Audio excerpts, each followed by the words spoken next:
So one of the lesson plans that I'm thinking about, actually not teaching with technology since I already taught this lesson, but more of making improvements with more technology would be the one I previously taught with my clinical class at Benito Juarez. I actually used this lesson for my practice at TPA, and it went fairly all right, but I think that improvements can definitely be made on it since there were some issues when it came to not the technology part, more of like giving out instructions. That was part of my fault. And also too, I think it would have been better to incorporate different types of media since the students focused more on pictures instead of like music or videos or print. So a little bit background, I actually was teaching a propaganda lesson by using World War II references. Just to give you an example, I made some of the little resources. I actually had like a song list that they could look at, and I found posters in different languages they could look at too. For example, I found some from Japan, even though I couldn't get them translated.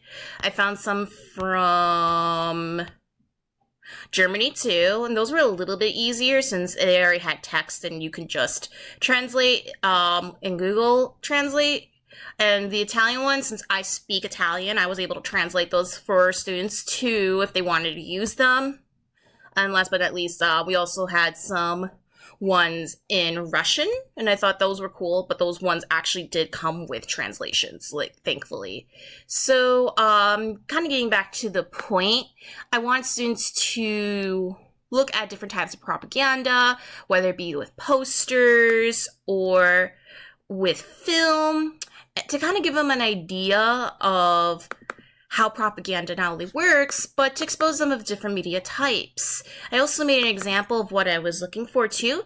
So I did this all through Google Drive, and I wanted students to submit them with Google Drive and share their interpretations.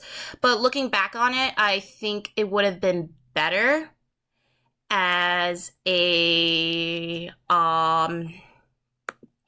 stations activity where I would have students analyze different types of propaganda from different countries, and then I could set it up in little desks and have their Chromebooks out so they can actually follow along the activity, and would have them complete a worksheet, whether print or on a Google Drive doc. And I was also thinking too, maybe doing like about max 5 stations, and then we would then come together as a group and share.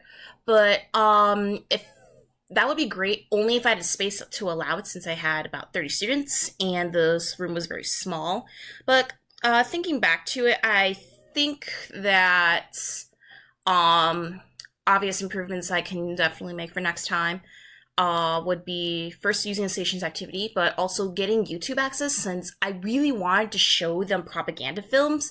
Problem is, when it comes to CPS and other school districts, sometimes they restrict YouTube, and that could be a challenge because they don't want students to waste their time on YouTube, and other materials may be very sensitive to students due to violence or language or other inappropriate topics. But that's like a fine line between teaching content that's historically accurate versus upsetting students. So that's something I would have to probably struggle with, but we'll see. I actually really hope maybe in the future, if I do teach activities similar to that, I would be able to get access to resources, definitely use of computers, and using the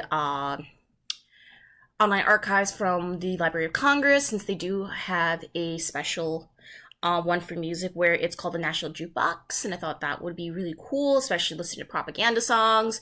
Or I could just do my own individual research and then just try to find these songs, whether on Spotify or YouTube, so I could play them for my students. Other than that, I think another great idea to explore is having students do their own research projects about propaganda, so that way I can have them make their own discovery. since I feel like the inquiry part was what was missing, because they got the analysis interpretation parts, but it was like trying to get them to come to those realizations themselves was a bit of a battle. And I think that one of the big issues besides technology is because of the way I delivered instructions, and I just kind of flooded them with material. So that's why doing a stations activity would be better, since it offers a variety of material, but they can take it one at a station by station basis, instead of just, here's a list so you can choose. Because students just basically copied my example and just used posters. If I had more time, maybe I could show them other examples, but I didn't want to just lecture too long, since I want to give them as much time possible for them to do their own research. But looking back, yeah, all lesson plans are going to have some sort of errors that may be out of your control, but as teachers, we can definitely kind of like think back, assess, and then eventually make improvements for the next lesson, or if you're going to teach this lesson again.